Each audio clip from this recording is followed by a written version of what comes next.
I grew up in Georgia with two main influences.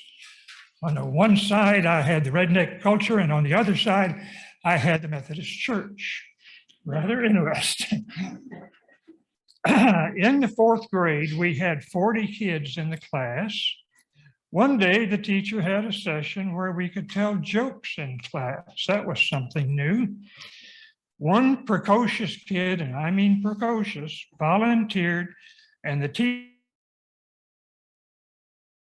teacher asked what his joke was. He said, there were two very young kids in a nursery in beds next to each other, supposedly taking naps. One turned to the other and asked, are you a girl or a boy? The response was, I'm a boy. The first then asked how he knew. The second responded, wait until the nurse leaves and I'll show you. Directly, he said, I think she's gone. So he threw off the covers, kicked up his feet, and said, see my little blue booties? I don't remember ever having any more joke sessions in that class or any other after that. The poor gals, well, anyway. This was a simpler time when black was black and white was white in many ways. Boys were boys, even though some were considered red blood Americans and others were considered sissies. Girls were girls, even though some were considered feminine while others were tomboys. I thought both were pretty amazing. In case you hadn't noticed, things have become much more complicated over the years. What used to be thought of as binary issues are now much more complex. Even so, in my mind, gender remained a binary issue until a couple of years ago when I had a chance to talk with our own Bob Davis, who was a PhD biologist working with fisheries in Alaska. A simple question to Bob resulted in a complete turnaround in my thinking. When I asked him if gender wasn't binary and determined by the genes, he responded that the results are far from binary. He described many fish he'd seen with misplaced and or multiple sex organs. It had taken 70 years for my simple-minded ideas about gender to be completely dispelled. My relating this, of course, is for a reason. Even the most basic things that, for convenience, we think of as binary it can often be shown to be more complicated or nuanced with just a little bit of thought. Even a question of whether you're pro or con abortion cannot be answered in binary fashion because of the circumstances or conditions that must be considered. Interestingly, if you look up binary thinking on the internet, you find many of the references to be about binary gender assignments, which is an important topic these days. But if you're persistent, you can find references to the more general usage of the term, which is more about emotional responses versus thoughtful conclusions. The common antonym for binary thinking is critical thinking. And you can find a site representing the Critical Thinking Company. Along with other information, they list 3 characteristics of critical thinkers. There's 3. Critical thinkers are disposed to, number 1, care that their beliefs be true and that their decisions be justified. That is, care to get it right to the extent possible. Number 2, care to present a position honestly and clearly, theirs as well as others. And 3, care about the dignity and worth of every person. Now that has a ring of familiarity. Let me read that again. The third, I think you all know. The third disposition of critical thinkers is to care about the dignity and worth of every person. And just to remind you, or if some of you don't know, our first principle as UUs is the inherent worth and dignity of every person. How convenient. This disposition, this number 3, includes discover and listen to others' view and reasons. B, avoid intimidating or confusing others with their critical thinking prowess, taking into account others' feelings and level of understanding. And C, be concerned about others' welfare. It takes some time to think critically rather than live by binary thinking or slogans, but the rewards are many. That is the path to platinum communications and the joys of understanding others at a deeper level. Our recent listening sessions have been a great step in coming back together after the last 2 years of COVID and other problems. My part in the service this morning is an effort to stimulate some out of the ordinary thinking in preparation for the next part, which may be hard to accept since it stands several thousand years of common knowledge on its head. However, as the 4th verse of our opening song this morning said, don't be afraid of some change. Now Jane will explain.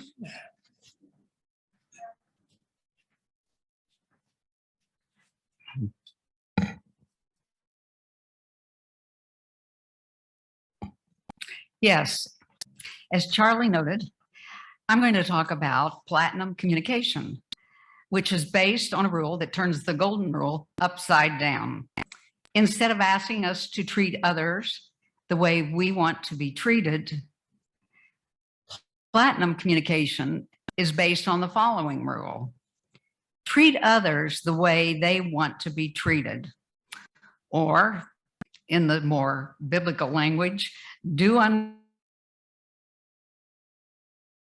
others as they'd like done unto them.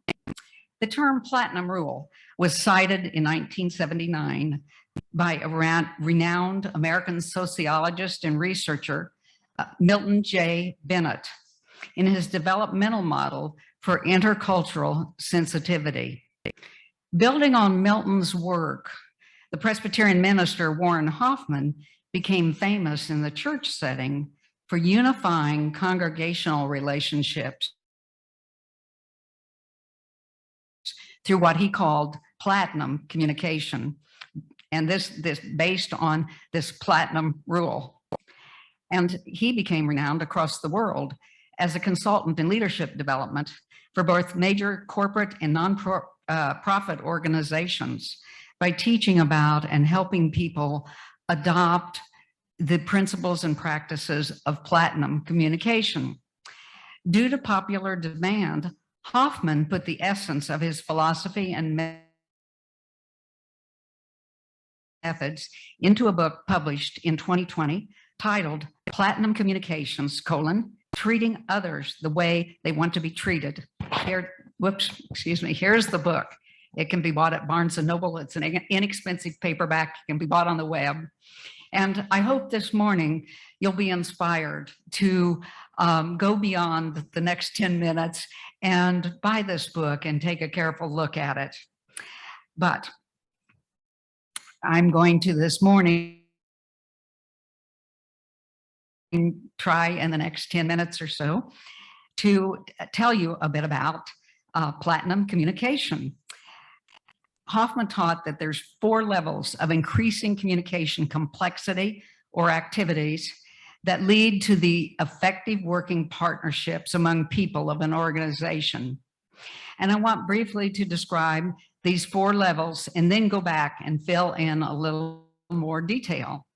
So the first level related to platinum communication and activities to get to that kind of communication is called knowing your audience, getting to know the needs and interests of the people who make up the organization. The second level of communication activities is knowing yourself. There are two components to getting to know yourself. These are knowing yourself as an emotional and intellectual human being, and developing deep self-awareness about your own behaviors as you communicate with other people. The third level of platinum communication is knowing others. At this level, there are three components. First, we need to discover and acknowledge perspectives of others. Second, we need to acknowledge differences without judgments. Third, we need to use the language of others when we communicate with them. And to do that requires deep listening to the other persons. So the fourth level of platinum communication, once we master these other skills, is creating working partnerships within organizations, families, business settings. And this involves four components. The first is creating a space of comfort and safety. The second is practicing emotional intelligence and empathy. The third is practicing what Hoffman calls educare, and we'll later define that. And the fourth is creating truly collaborative partnerships. So let's take a deeper look at these four levels of skill building. Because as so many advocates of Hoffman's methods point out, developing skills at these four levels of communication can eliminate the barriers to solutions when faced with resolving tough issues in organizations. So let's look now a little more deeply at knowing your audience. Now that we know that's the first step to truly effective communication, and that means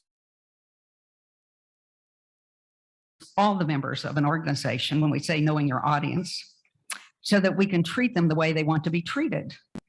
So how are we going to figure out the answer to that question? How do they want to be treated? Well, if you're lucky, they will tell you, like in the case of the little ant up there. He told the boy how he wanted to be treated. He talked about his feelings, his reasons for being treated that way, not be stomped on, let to live. But did the boy even listen to him? We don't know, because we didn't hear the end of that story.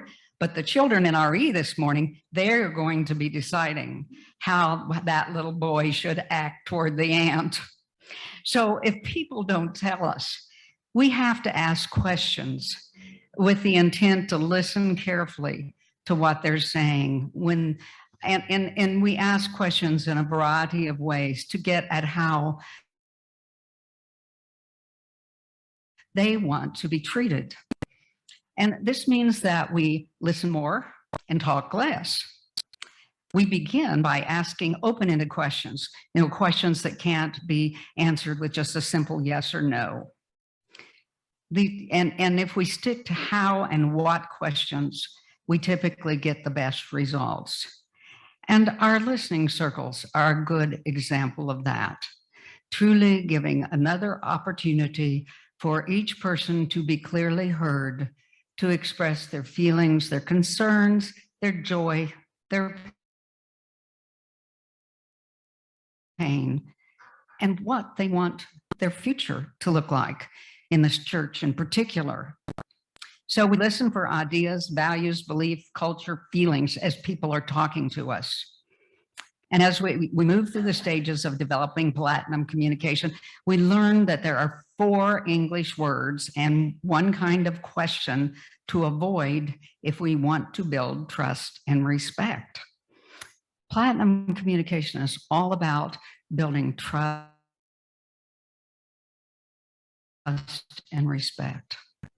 so that we can really talk to one another in ways that will lead to solutions to issues in our organizations where there are differing opinions and ideas.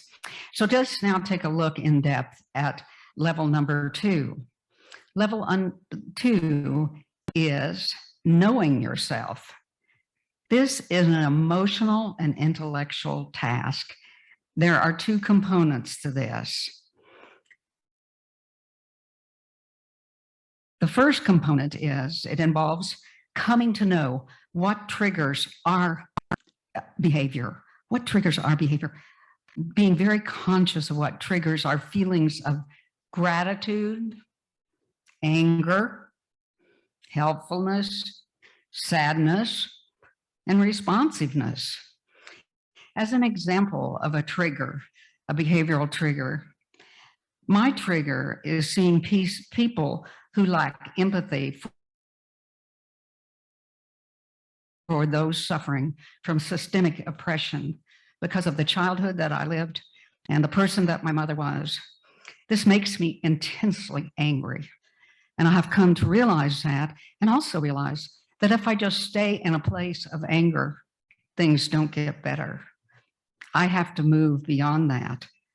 And this whole method of platinum communication addresses the things that I must do.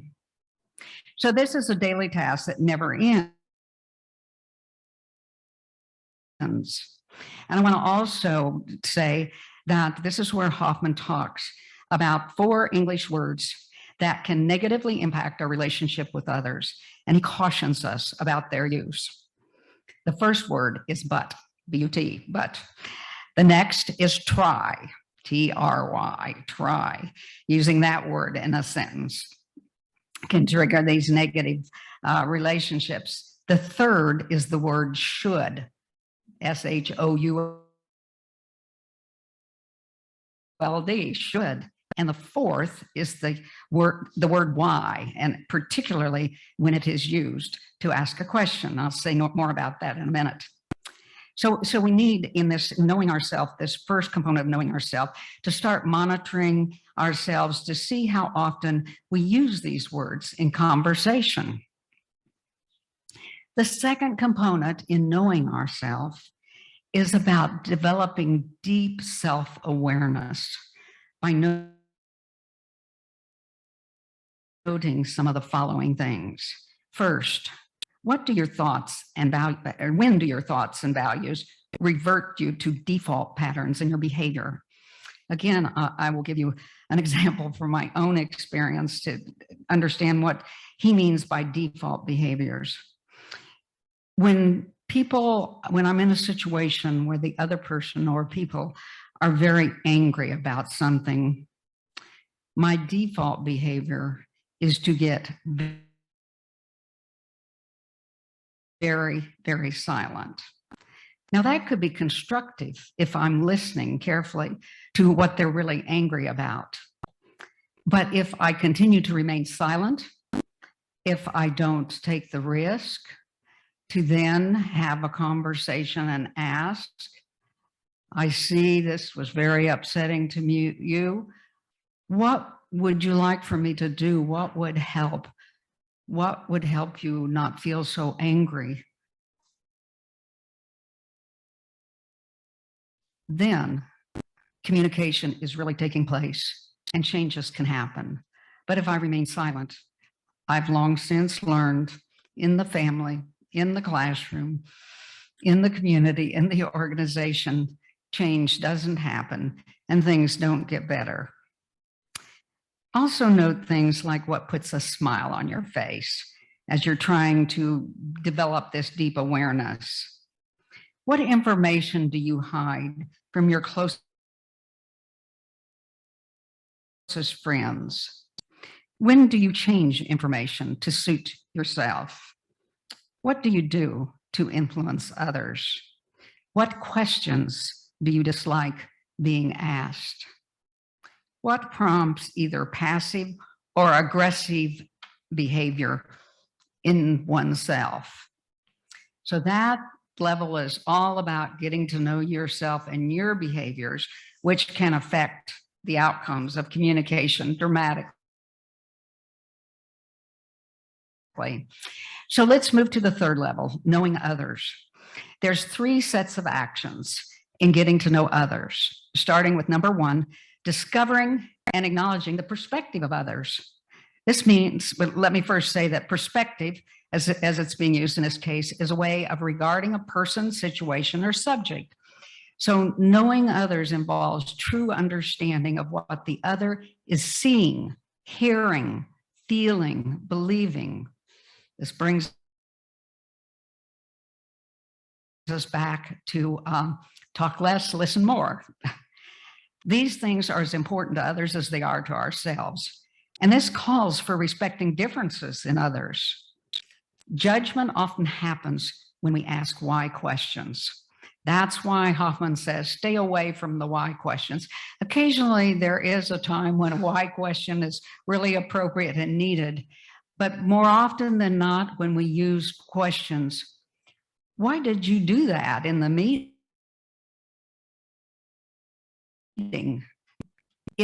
It elicits in the other person a feeling that they're being shamed or blamed for their behavior. A non-judgmental approach is to ask an information question, beginning with what or how. Okay, so we know that in knowing others, we're going to discover and acknowledge perspectives of others. We're going to acknowledge differences without judgment.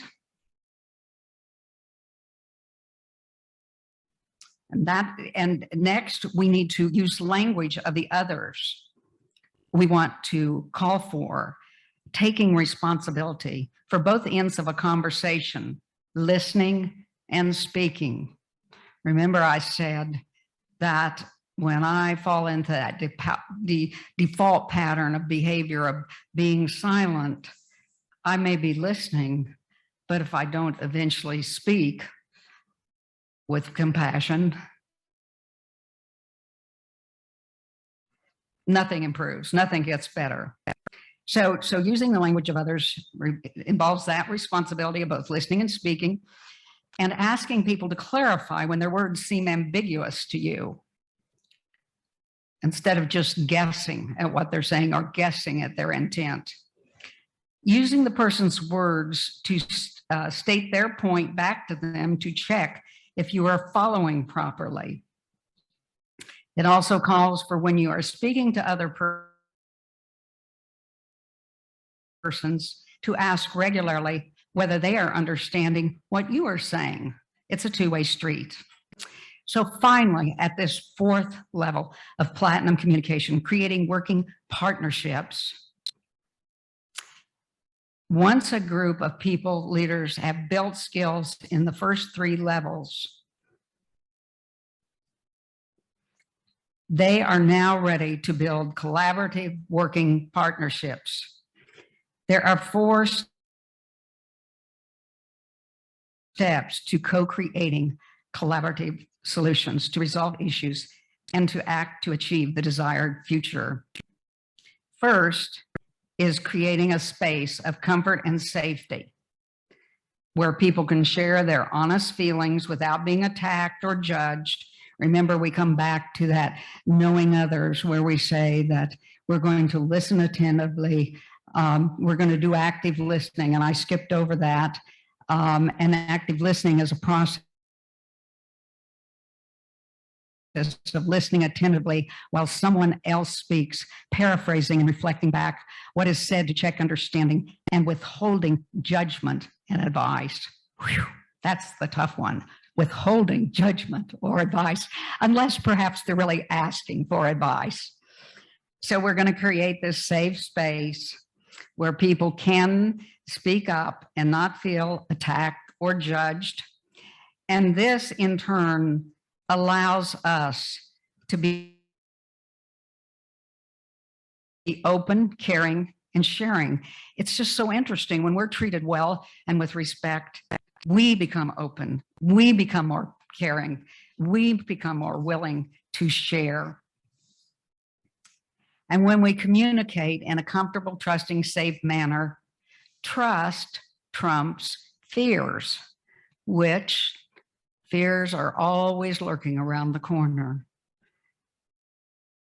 Even the most confident of people often have fears about what might go wrong when they open their mouth to say something or they do something that was just extremely distressing and upsetting to others.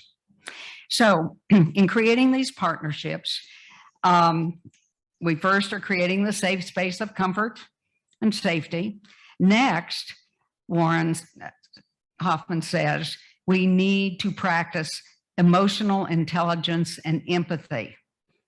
Emotional intelligence is how one handles relationships with others through sincere interest that comes across in our language, our tone of voice, and our body language. That says as much as any words that we speak. Empathy, he says, is the ability to understand and share the feelings of others. The whole purpose of listening is to gain that understanding. We can't have empathy if we haven't listened to what people are feeling. When you feel understood, or when you understand another person and their feelings, you make a connection with that person. And this happens too as we talk and listen to one another in small groups, like in our listening circles. The fourth component of creating these working partnerships is practicing what Warren refers to as educare. Most of us are born of parents and teachers who tell us what to do. Now, educare is used by master teachers, and I know some of these master teachers, and I believe this is something that truly works. The master teacher asks first what we know, and then helps us fill in the gaps in terms of what we don't know with regard to a given subject, solution, problem, plan. This is one of the methods of strategic planning that focus on getting ideas and answers from all members of a group, and then letting the group look for where the alignment is among the ideas is so very successful. People own the plan and they get engaged in carrying out the plan. So finally, at this level of communication where we are creating working partnerships, we look at how we make them truly collaborative and what they do for us. Truly collaborative partnerships involve this working together to develop a solution to an issue, developing a plan. Partnerships enhance collaboration, connection, and allow us to work together in ways, if we're practicing platinum communication, that we wouldn't be able to otherwise do. Partnerships are not established to fix others. They're established to co-create ideas and plans of action. The camaraderie established in a serious and sincere partnership results in compacts that are difficult to break because we have made this agreement with the whole group. We've talked about why this is a solution that we can live with. May not be our perfect solution at the moment, but it's one we can live with, and we're saying we're going to commit to it. These kinds of partnerships are built on trust, mutual respect, and goodwill. So this morning, I want to leave you with these parting words from the wise words of Melinda Gates from her book titled The Moment of Lift. She says, when you examine old practices in your culture, your behavior, your history, your experiences, to take out bias, and you add in empathy, everything changes.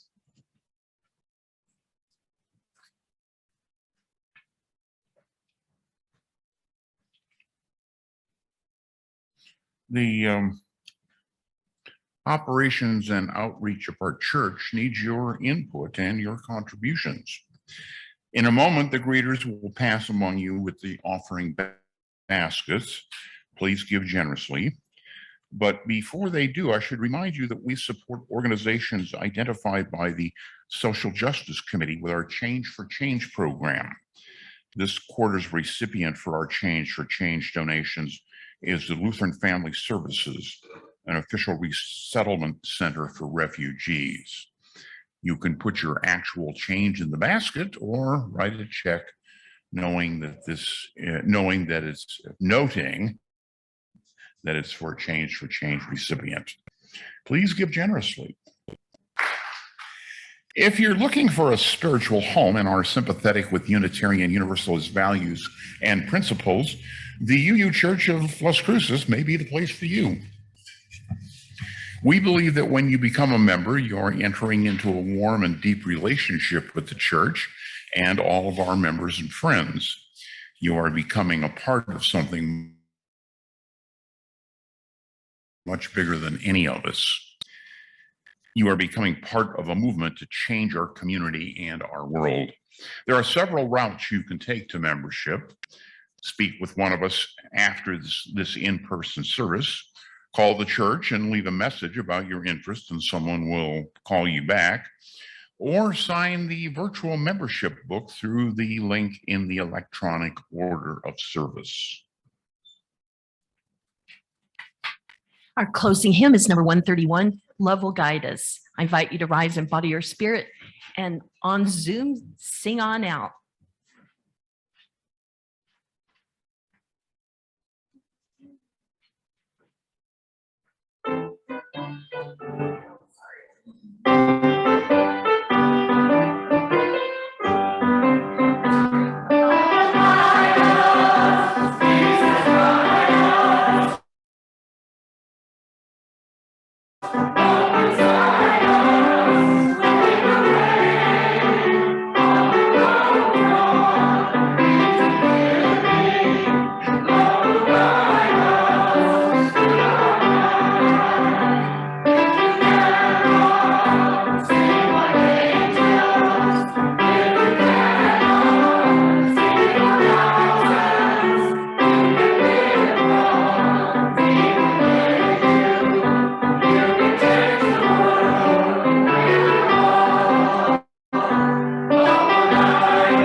I want to share with you some closing words. And I also want to say one of the things that I didn't say when I was talking previously is one of the reasons over the years I have enjoyed such a wonderful friendship with Charlie Welch is that I know that we often have very different ideological positions, but I have always found that Charlie listens to what I have to say with respect.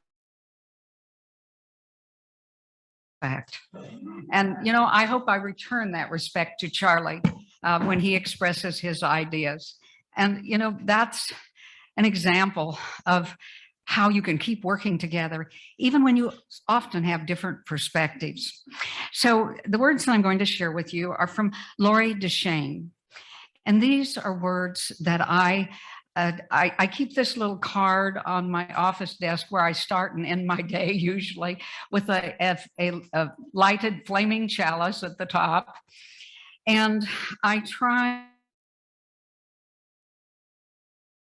so hard to live with these words. Now, being a mortal human being, I sometimes fail. I sometimes don't engage in this behavior that I feel is the way to live. And more, at my advanced age of 82, I am learning that if I do fail, then I need to apologize immediately to the other person and ask for their forgiveness. But the thing that I've most recently learned is that I need to forgive myself for failing and vow to do better the next time. It's very freeing. So here are Lori's words. Be the person who breaks the cycle. If you were judged, choose understanding. If you were rejected, choose compassion. Be the person needed when you were hurting, not the person who hurt you. Vow to be better than what broke you, to heal instead of becoming bitter, so that you can act from the heart, not your pain.